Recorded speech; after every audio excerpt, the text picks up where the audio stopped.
like, man, I don't want to get caught out there with my face because they up there filming. I said, yeah, plus the camera's already out there, so. Hey, John, bring me a towel. I took my towel, cut 2 eye holes out, put it around my face and tied it around. Okay, bring me one of them hats too. I put that on. I took my do-rag, browned it down around the face so that I couldn't be recognized. Only thing that they could recognize my body, well, a guy big like Boone, or it could be Charlie. No, it couldn't be Charlie. Look at the legs. Charlie got little skinny legs. That Boone, well, that Mr. Crab, he got those muscle-bound legs. So I said, well, I'll just wear the long, baggy sweatpants. I grabbed that, went out there, did my thing. The majority of my workers was helping me as she get the stuff out of the commissary. We bring it back over there to my cell.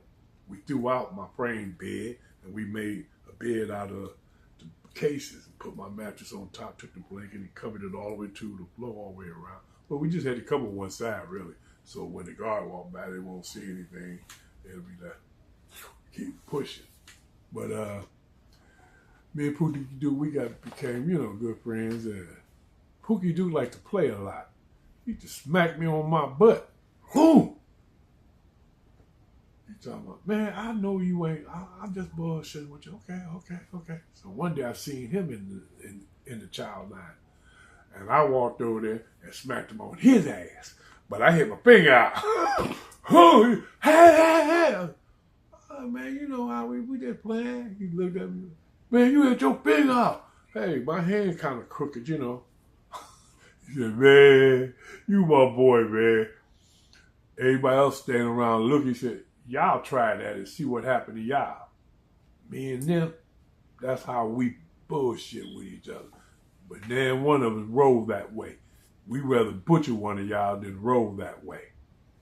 So, of course, the ride jumped off. After the ride jumped off, me and Pookie Duke and a whole lot of us got transferred and shit to Muskegon. When we got to Muskegon, Pookie Duke, man, I don't think I'm going to be here that long. So what you mean? I don't think they really read my files. I said, I don't think they read mine either. They just loaded us all up. One tier at a time. Okay, all y'all, get out there and get on that bus. We got on the bus. They just start driving off, dropping us at different prisons. So, we came cool, and sure enough, Pookie Duke got transferred out of there within 2 days. I guess the people started reading our files real quickly. Got him out of there. About 3 months later, he got me out of there. But they sent me to MTU. I'm like, damn, Michigan Training Unit? Then, of course, Michigan Training Unit sent me over to Ionia.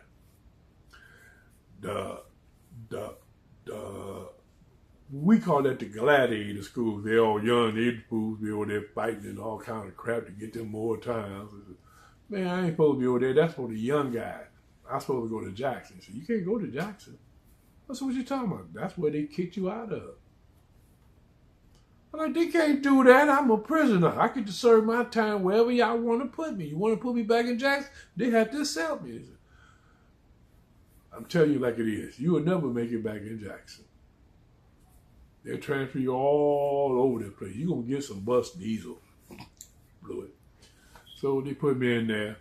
3 months in there. Of course, everybody that was in there knew me too. They told me, what's up, Iceman, baby? What's up? I said, not much. Man, how did you get in here? I thought I was too old for here. He said, well, somebody's doing something on your back. But let me get back to the main topic.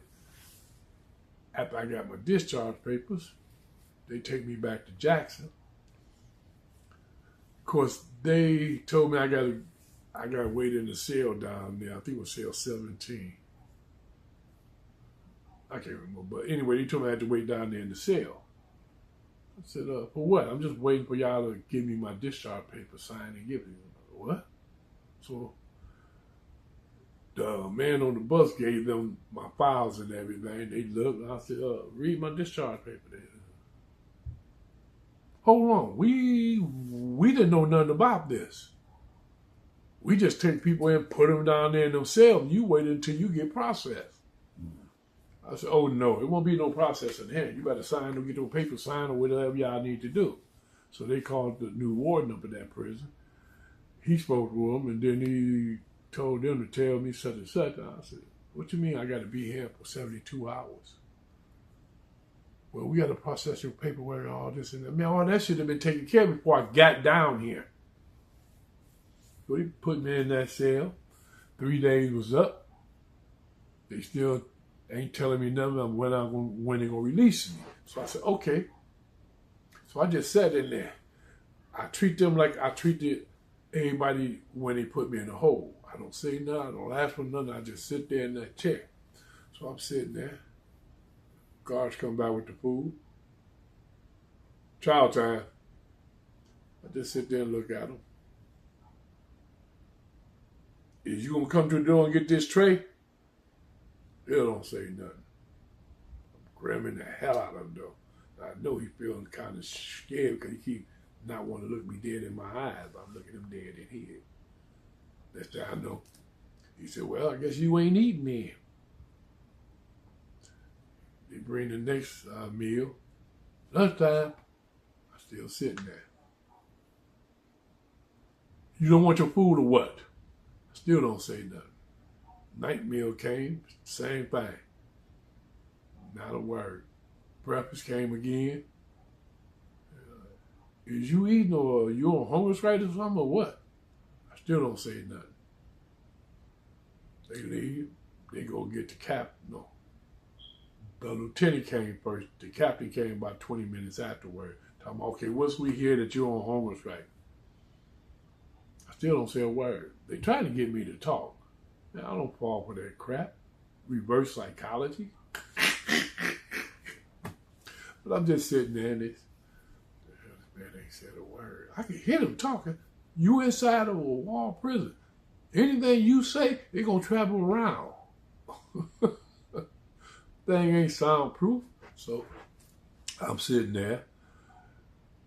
They called up the warden. The warden come over. And this was about 4 days now I haven't ate. They don't know that the kitchen boys are bringing me food. Well, you know, bread and shit. I told them, just bring me bread, man. I could survive on that for a long time. They did, but the guards never knew that they was tossing me in food and shit.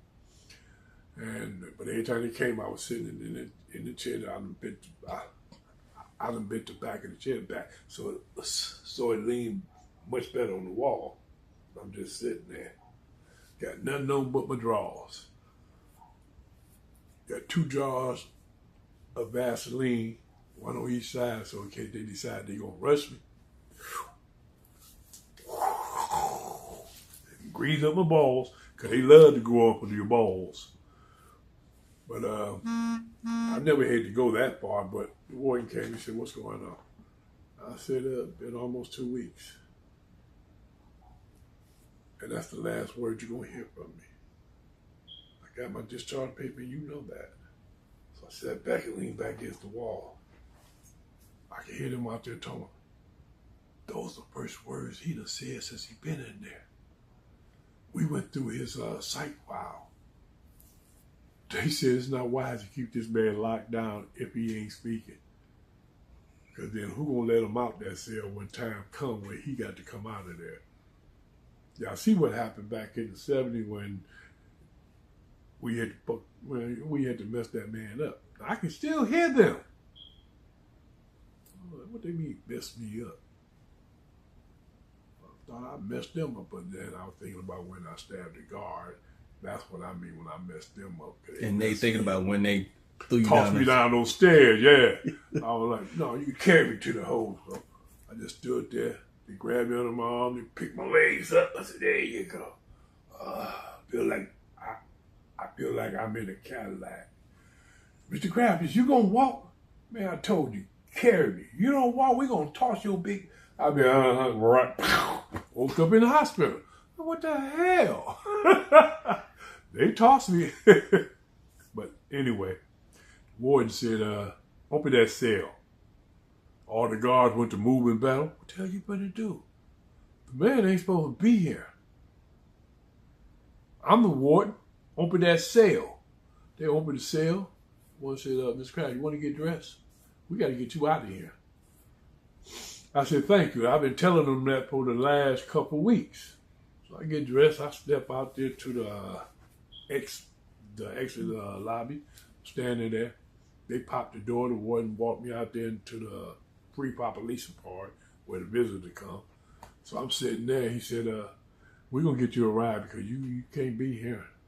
The parole officer going to have to come get you or whoever they're going to take you. If not, we just going to open the door until you get the hell out. You ain't supposed to be here. I was thinking, is this because of what happened way back then, or is this because they know that they wrong for holding me here? Either way it go, get me a lawyer and see can I file a lawsuit. People done forced me into a prison, locked me down. I finished my time. So they got in touch with my parole officer. He was like, well, we don't know where he at. He said, he's here. Well, tell Mr. Kraft he need to come to our office. He been here for almost going on 3 weeks. What are you doing here? Blah, blah, blah. This is my parole officer talking to him. So he said, well, y'all get him back down here. He said, well, y'all gonna come get him or what? Because he claimed he ain't got no way back to Detroit. We up in Jackson, Michigan. Tell him catch the bus. So I'm sitting there. I already heard him tell him catch the bus. But of course, I can go over there to the phone. I call my boy John and let him know. Man, did it, man. Go back my spot, pick up my red candy apple limousine and bring it up here. I'll be waiting now. I'm at Jackson, man. You know what. So he comes up, pulls in the front of the prison, and the guards looking, and they start talking about, somebody pulling up in a limousine? Damn, somebody coming to prison in style. I said, no, that's mine. I'm leaving in style. I go out, get in the car. We switch places. I get back to Detroit. I had to go to the parole office the next day. So I go to the parole office and I tell him who I am. Okay. He said he'll be out. Now, while I'm sitting out there in the lobby with all the rest of the people, they were mumbling and whispering. I said, oh, okay, half these motherfuckers knew me from prison or whatever, you know. They were like, man, what you need? Better known as Iceman? I said, what's up? Man, we didn't think you was ever going to get out of prison. Blah, blah, blah, blah, blah, blah, blah, blah. They come over to shake my hand, take pictures and shit. And my parole officer came out. He was like, what the hell's going on? And everybody told him, oh, you don't know who you got? Man, this man is a legend. I'm like, I don't know what they're talking about. He said, okay, Mr. Kraft, come on back in and talk to me. I go back there and talk to him. He said, I'm reading your file, but it looks like some of your files is missing or this and that. I said, no, they probably just didn't give it to you. He's like, what you mean? I opened my bag and I gave him the file. There you go. What's that? Well, the same file you should have. He said, well, I got this. Wait a minute, I ain't got this section. He reads through that section. Whoa. Hold on. He go try to find his supervisor. His supervisor made a call. They come back to me and they tell me, Mr. Kraft, you can't come here. I said, what you mean I can't come here? You my parole officer? No. You can't come here. Don't come here no more. You give us a call and we'll meet you somewhere. I'm like, wait a minute. What's going on? They said, did you know that this is one of your danger zones? I said, yeah. Did you worry about somebody trying to kill you like they tried at the YMCA when you... I'm like, oh, that's the part you was over there reading. You're like, man, we ain't trying to get shot up. Not to mention that you testified against the best friend. You testified against... all these people you testified against. These some big hitters. the Italians, the blacks, which are best friends. Well, they brought up the Colombian, but hey, I never got to testify against them because, hey, they already killed Pablo. Shit, you know? And Carlos was already in prison. Noriega was already in prison as well. So they're like, but man, this is considered a hot zone for you. I don't see how in the hell you got back in. I said, well, you read that last one. You read that last one. He said, you ain't supposed to be back here in Michigan for 20 years after your 20 or 30 years after your release. You are not allowed in Michigan. I said, well, y'all brought me back in. That's what that contract that y'all signed for me to have to follow by. How can I follow by something that y'all breached? You breached the contract y'all had with me. So that contract is null and void because I'm here. Now, you want to kick me out of it? He said, that's not up to us. That's up to the prosecutors. And I said, well, yeah, but the state parole is the one that's holding y'all feet on my neck. Talking about parole. He said, listen, we ain't going to get into all that, but don't come back here. Like, what? Don't come back here. We'll call you, or you give us a call in about a month. And we'll, I said, a month? He said, yeah, just give us a call. He wrote the date down on his calendar. Just give us a call on that date and we should have more information about you. So when that month was up, of course, they done called around to the federal. They done called around to everybody trying to figure out. The federal told them, no, we discharged him and we don't want him to come over here to the federal building. They said, what the hell are we supposed to do? Well, y'all got him on parole. Y'all deal with that situation. That's a you problem. Yeah, because my parole officer came, let's see, Dearborn Police Station. He told me to meet him there. Of course, I meet him there. He tell me, he said, listen, they don't want you in no parole officer around here to come into the office.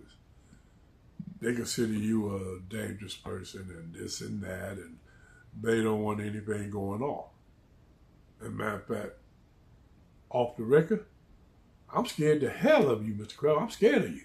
I don't even want to meet with you. But my supervisor tell me I got to do my job, this and that. You know, I ain't trying to do my job, but I really don't want to be here. So what you do is you give me a call and we probably can just talk on the phone. How's that?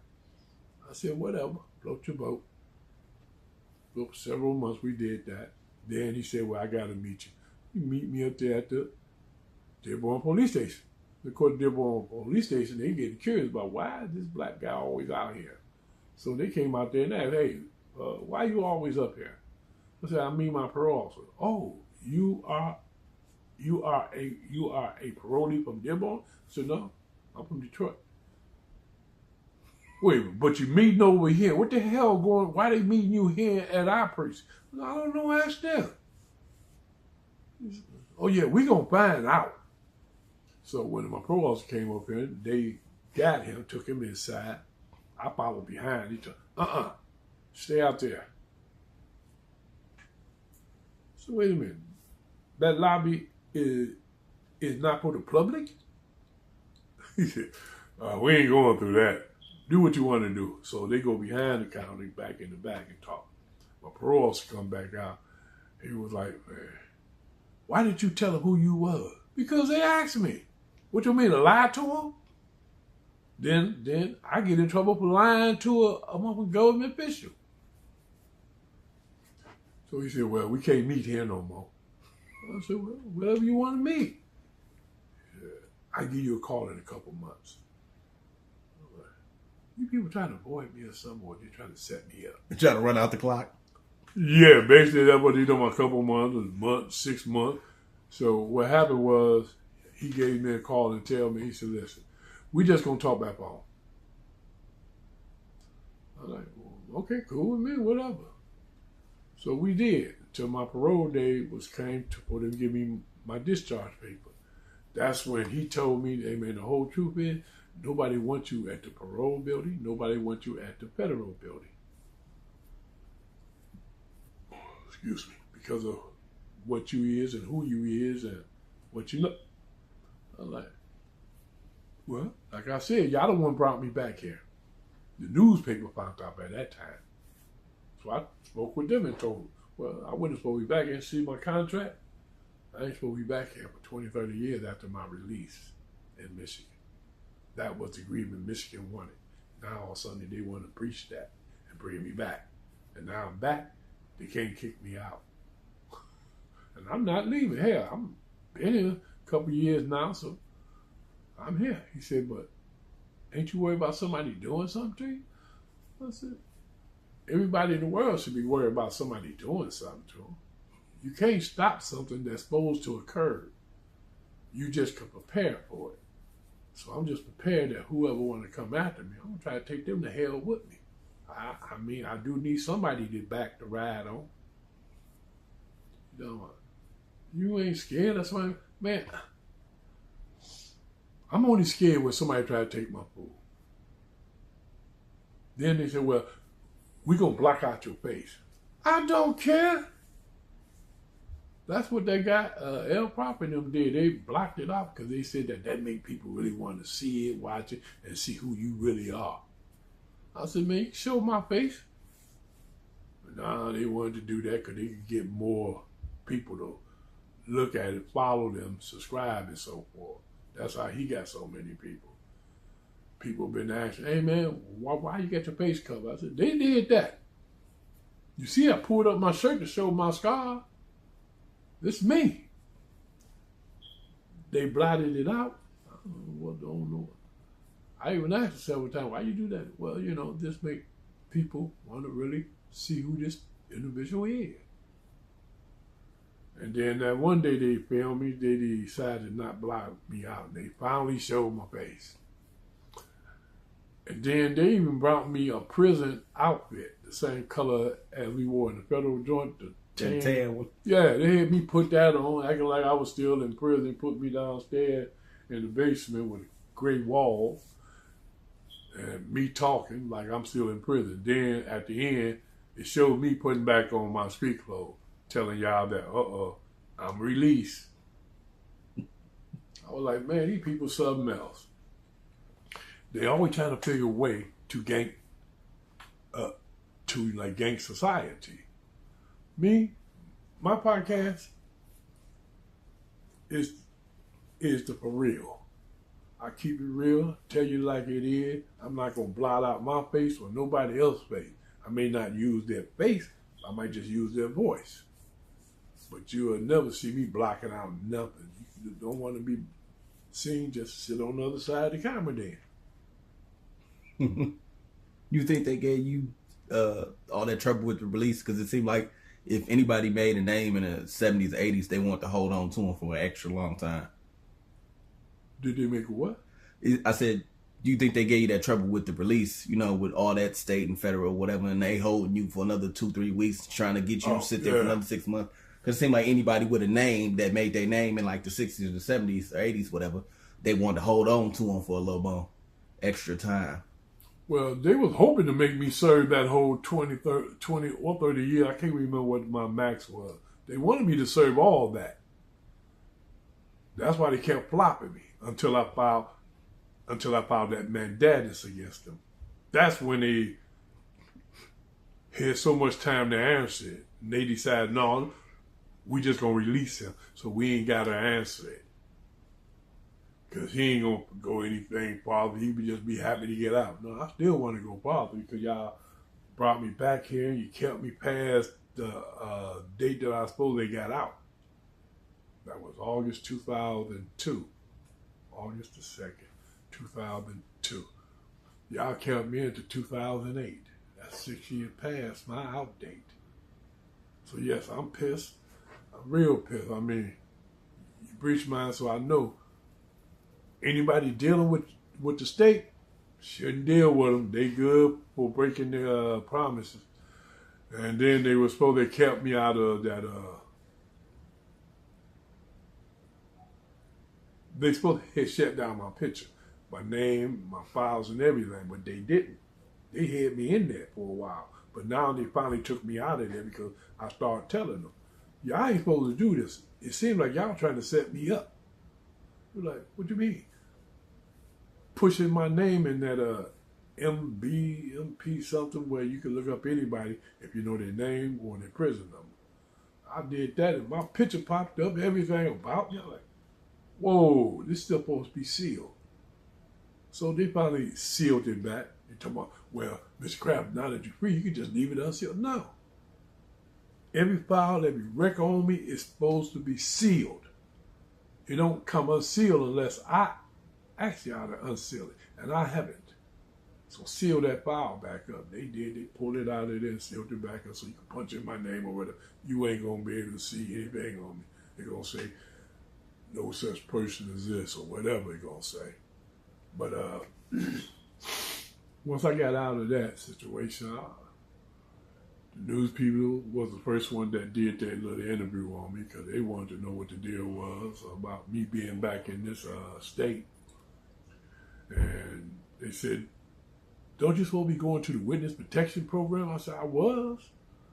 But the feds said they couldn't do anything because the state was putting their foot on my neck, still holding me down. Told me, he could breathe, he could breathe. So later on, I found out what the real reason was. They didn't put me in the next step. They finally told me. They said the psychologist there at that prison said that you was going to blow up a federal institution when you get released. I'm like, what? Let me ask you one thing. Do I look that stupid to tell that man anything? I know y'all had me seeing that site. And anyway, my file was supposed to be sealed with that too, but you ain't got to seal it. No, I did not tell that man that. I never told anything else on in my goddamn life, but yet I would walk to this man that worked for the federal government and tell him, oh, I'm going to blow up the building when I get out. I would have to be one of the dumbest people in this world. But the man did that because I filed a 183 lawsuit against his friend because he kept calling me, come here, boy. Yeah, I'm talking to you, boy. Like, I got a name and a number. You either use it or do not address me. He did it again. I asked everybody, did y'all hear this fool? They said, yeah, okay, I'm going to go upstairs and file some paper against him. On each y'all sign up as a witness that y'all heard him state this. Couldn't do that, so I filed the papers. And, of course, he comes to me several days or several weeks later. He comes to me, what you doing having my account frozen, this and that? How you do this, blah, blah, blah. I said, I'm not a boy. Those are racial statements you making, and you calling me out of my name. That's slander. You are a guard. Y'all have y'all rule book. Also read that too. That's unbecoming an officer, a staff person that work for the BOP. Like, what we got to do to get you out of everything? We ain't got to do nothing. We going through the court system. But man, I got to pay bills. Not on my watch. You ain't touching that money. That's my money sitting in that bank. He said, but you can't do that. Do you got a court paper? Man, okay. See, you gonna get yourself in trouble. Oh, are you threatening me now? I gotta file some old paper for intimidation and threatening behavior? So they moved the guard out of that unit. And they moved him out. I guess when my time got ready to go into the next phase, his friend, the site, told them that I was supposed to have told him that. I said, man, the man is lying through his one teeth. But I said, okay, this fool won't allow me. But of course, I didn't know he had said that at that time. I didn't find out until after I got released back to the state that why the Fed didn't step in and take me. Since I supposed to went into the next level. But they finally told me, well, that came down, so we couldn't put you in the next stage. That's why they locked you down in the unit for those days too. So I thought I got locked down because somebody had said that I did something to them or something. I don't know. I know they just kicked me out the hole after this period of time. But everybody break their promises. They tell you good thing. Oh yeah, if you become a government witness, we'll give you this, we'll do this, we'll do that. Well, the Fed didn't put me in the next step. The state brought me back here and they wasn't supposed to did it. And they stepped on my neck for 6 years after my release date. So would I ever trust the Feds or the state? I would trust the Feds before I trust the state. That's why when I first flipped, I didn't go to the state 'cause I know they was crooks. Yeah, most of them was on my payroll. But the Feds, I would do a deal if I had to, but I ain't got no more deals than me. If they ever catch me doing something wrong, they might well go ahead and dig a hole and throw my butt in it, 'cause I ain't got no more time left in me. I'm too old for this. That's why I don't step out here and get in trouble and do anything. I go by their law. Hell, I make sure I go by their law. I got cameras all around on the inside of my vehicle, all around my place, outside my place. I'm watched 24/7. I'm being recorded. So in case they say, well, you did this at such and such time. Well, let's look at the camera. Well, okay, see that time stamp down there? But yet you say I was over here. That's impossible. I don't think these phones lying. Ever since I found out about these phones that you can record people, I record people and I record myself because I don't trust them. And plus I figure, well, I'm kind of broke. What if the police want to whoop me for a couple hours or so? You know, I seen what they did to Floyd. I seen what they did to a lot of them. I be watching those things about these crooked cops, even though I knew they was crooked before time anyway. So that's when I put the cameras all around and inside my car and facing out to catch everything. And sometimes I'll ride by police and just turn over there and look at them and smile like, I don't give them the finger, even though I should. Maybe that may make them pull me over. And once they pull me over, they can beat the hell out of me. Come on, pull me out of my car, snatch me out. Use your nightstick. That might help you. I'm not gonna fight back. Just beat me like y'all did Rodney King. Cause he didn't know what to do with that money, and plus I won way more than that. But so much to talk about. So many different things that went through my life that I had experienced, things I did never experience that, which I should experience when I was a kid, a child, teenager.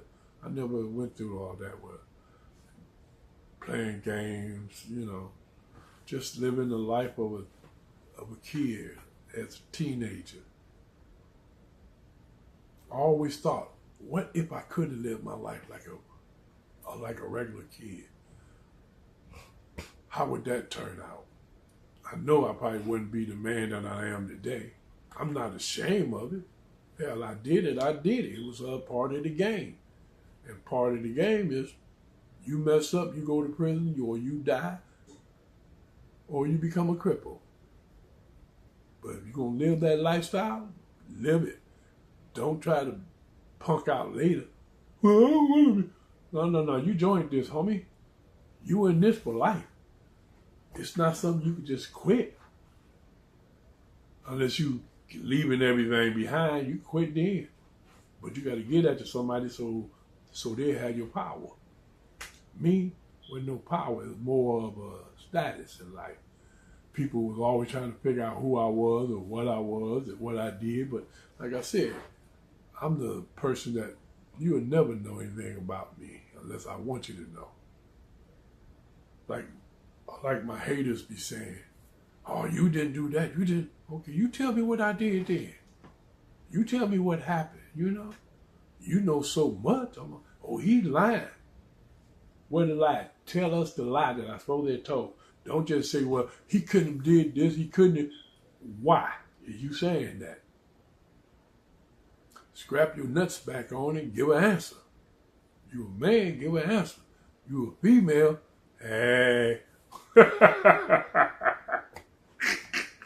You ain't got to get no answer. You can call me anything you want in the book. Just don't call me late for child. But My haters basically trying to get me to go off on them. I won't never do that. I'm sorry. You can't pull my string and have me going over there. Oh, you can't talk about me. You can talk about me all you want. All you want. Just don't never try to put your hands on me. That's all. You put your hands on me or you get too close to me and you want to get too tough, I may accidentally slip and fall. I'm old. I might slip and fall and got to hold on to something as I'm going down. You just have to be close enough. Now, if your neck break, that ain't me. It was an accident. I fell.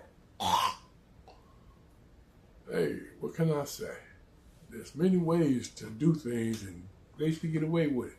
And trust me, I had 20 years to think of all types of things. But I was hoping, I could leave that lifestyle alone. But a lot of people would try to bring me back into it. I guess that's why they keep trying to throw up that booty bandit stuff to me. I mean, like, no, I ain't never was down for that. I was a Muslim in the prison. I was a Muslim before I went to prison. Akbar Najim Shadeen was my Islamic name. I don't practice anything now. Not because I'm out of prison, because so much things be happening inside these religions. I believe in all religions because they believe in one thing. There is a higher power. There is a lower power too. And I know that's where I'm going. Hopefully, if I get there, I can take over, I think he's been on that throne long enough. I mean, hell, if I go there, what are you going to do? Put me in hell? I'm already in. But should be an opportunity for me to take his power. There's got to be a weakness somewhere in this armor.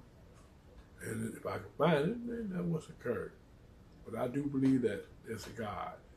And I wish I could have went that path, but I went to the wrong path. And fell in the side of the wrong path that was whispering, go ahead, do this, do that. And I wouldn't listen to it, so I did it my way. And here I am, messed up.